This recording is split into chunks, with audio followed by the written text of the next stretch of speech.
아마도 이분의 이름을 한 번도 못 들어보신 분은 없을 거예요. 이 미술에 관심이 없는 분들도 이분의 작품은 꼭 보게 돼 있어요. 그리고 이분의 작품은 지금도 핸드폰 케이스, 마우스패드, 수많은 상품으로 제작이 되고 있죠. 여러분들이 한 번쯤은 들어봤을 그 이름, 바로 구스타프 클림트입니다. 클림트는 유명세에 비해서 이분의 인생이 어땠는지는 잘 모르고 계시더라고요. 해봤자 황금빛? 키스? 이 정도밖에 몰라요. 오늘 소개해드린 그림은 처음 보시는 분들도 많을 거예요. 많은 분들이 이 클림트 하면 다들 황금빛을 생각하시니까 굉장히 부잣집이거나 귀족일 거라고 생각을 해요. 그런데 전혀 아니었죠. 얼마나 집안이 힘들었냐. 클림트는 나중에 이렇게 회상해요. 내가 어릴 때는 정말 한 끼 먹을 빵 한 조각조차 없었다. 굉장히 가난했죠. 원래 클림트의 꿈은 이 순수 예술을 펼치는 게 아니라 예술을 통해서 성공하는 거였어요. 그래서 클림트는 순수 예술을 배우는 게 아니라 그 당시에 빈에 있었던 장식미술학교에 들어가게 돼요. 그렇게 클림트는 이 장식미술학교를 다니면서 동료들도 만나게 되는데, 당시 빈에 대한 상황을 조금 말씀드리면 재건축 붐이 불어서 오래된 건물을 허물고 새로운 건물들을 막 짓던 시기였던 거죠. 그 중에서도 빈에는 링슈트라세라는 게 있어요. 링슈트라세가 뭐냐면 이 빈에 있는 순환 도로예요. 그 순환 도로에 새로운 건축물들이 막 들어서기 시작을 했던 거죠. 당연히 건축물이 많아지면 그 건축물을 꾸밀 벽화를 그릴 화가들도 필요했겠죠. 이때 클림트는 돈을 벌기 위해서 자신의 동생과 프란치 마치라는 동료와 함께 아티스트 컴퍼니를 만들어요. 자, 그런데 클림트에게는 한 가지 벽이 있었어요. 사실 그 당시 빈에는 클림트보다 훨씬 더 위대한 화가라 불리는 사람이 있었어요. 한스 마카르트. 이분은요, 빈의 영웅이라 불렸어요, 거의. 한스 마카르트의 그림은 정말 사진처럼 그려요. 똑같이 그리는 게 아니라 이상화시킨다고 하죠. 정말 아름답고 멋있게 웅장한 그림을 그리는 화가였어요. 당시 빈을 지배하고 있던 곳이 합스부르크 왕가였는데, 그 합스부르크 왕가에서 인정을 한 예술가였어요. 클림트가 아티스트 컴퍼니를 만들었는데 자기한테 이 벽화 의뢰가 오는 게 아니라 전부 한스 마카르트한테 가게 됐던 거예요. 클림트에게는 기회가 찾아와요. 그게 뭐냐? 안타깝게도 한스 마카르트가 병으로 얼마 안 있다가 세상을 떠나버린 거예요. 그 다음에 이제 클림트의 아티스트 컴퍼니에 벽화 의뢰가 쏟아지게 되죠. 그리고 여기서 클림트의 대표작, 출세작이 나오게 돼요. 바로 부르크 극장의 천장화였습니다. 부르크 극장은 당시 링슈트라스에 의해서 마지막으로 건축되는 공공건물이었기 때문에 클림트뿐만이 아니라 수많은 천재 예술가들이 투입됐던 거예요. 그 중에서도 클림트의 그림은 빛을 발하게 되죠. 클림트의 천장화, 로미오와 줄리엣입니다. 흔히 우리가 알고 있는 클림트의 작품과는 좀 차이가 있죠. 굉장히 사실적인 묘사가 두드러집니다. 자, 그림 자세히 보시면 오른쪽이 객석이죠. 얼마나 사실적으로 그렸는지 이 관람객들이 일어나서 보고 있어요. 몰입해서. 왼쪽에 보시면 로미오와 줄리엣의 연극 장면이 그려져 있는데, 줄리엣이 죽었다는 소식을 듣고 로미오가 지하 무덤으로 달려와서 이 죽음을 확인을 하고 하얀 수의를 입은 줄리엣 앞에서 음독 자살을 하는 장면이죠. 그런데 이 그림은 재밌는 점이 있습니다. 이 그림은 클림트를 좋아하는 분들은 한 번쯤은 언급을 하는 그림이에요.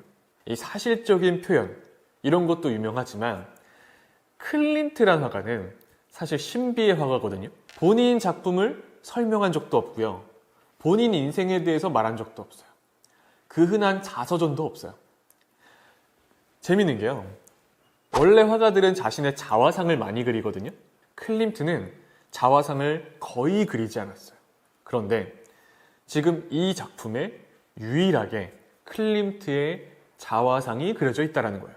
오른쪽을 보세요.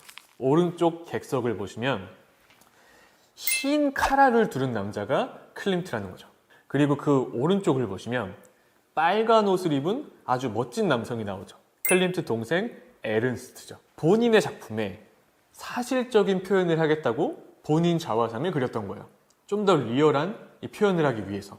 그래서 이 작품이 유명하기도 하죠. 그런데 이 작품이 클림트의 유일한 자화상이다 라고 이야기하는데, 여기서 중요한 게 뭐냐, 클림트의 자화상이 또 있다는 거예요. 이 두 번째 자화상은요, 애매해요. 이걸 자화상이라고 해야 되나 말아야 되냐. 자, 그 클림트의 자화상은 바로 이 작품인데, 이걸 자화상이라고 해야 될까요? 자신을 닭으로 그렸어요. 이 닭의 몸에다가 본인을 그려놨는데, 보통 이런 수탉은요, 남성의 정욕을 뜻하기도 하거든요. 그래서 수탉에 그린 건지. 그런데 재밌는 건요, 전 이걸 나름대로 자화상이라고 인정하는 이유가 이 머리 보세요. 클림트 머리랑 똑같지 않나요? 수탉의 머리가? 너무 닮았다라는 거예요. 확실히 예술가예요. 이렇게 점점 이름을 알려가던 클림트가 자신의 유명세에 이 쐐기를 박은 작품이 있죠. 이 작품을 통해서 클림트는 빈에서 완전히 인정받는 화가가 됩니다. 부르크 극장의 관객석인데요. 이 부르크 극장을 허물 때가 됐던 거예요. 그리고 새롭게 지으려고 하는데 극장의 속 모습을, 내부를 남길 필요가 있었던 거죠.